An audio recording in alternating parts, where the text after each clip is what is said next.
Modern engines compare valve timing. C0287-00 indicates the right emission cam timing is not aligned correctly.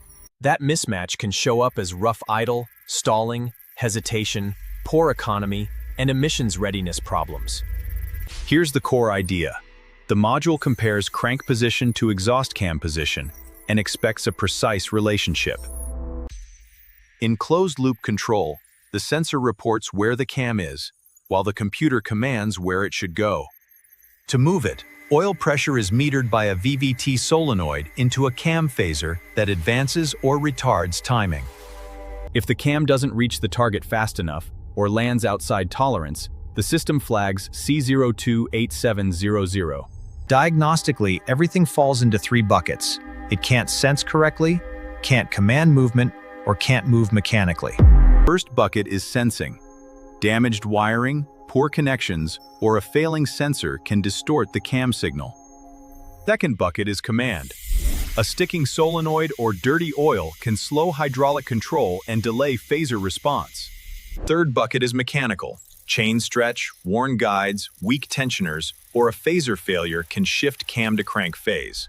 When exhaust timing drifts, combustion stability changes, emissions rise, and the control system runs out of correction authority. Professionals start with data, capture conditions, then compare commanded cam movement to actual movement and response speed.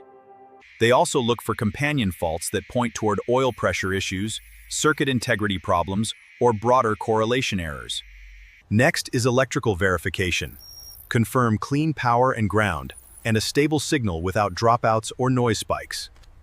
Then, an actuator command test checks whether the solenoid and phaser can move smoothly through their range on demand. If data shows persistent offset, mechanical inspection follows, because a new sensor won't fix a shifted timing relationship. Repairs must match root cause, restore wiring, replace a proven bad sensor, service oil control, or correct timing hardware. Finish the system-level basics too. Correct oil specification and cleanliness are critical for consistent VVT hydraulic behavior. After verification and a proper drive cycle, stable cam control returns, monitors settle, and C0288. Thanks for watching. Subscribe to Lock & Cow for more content like this.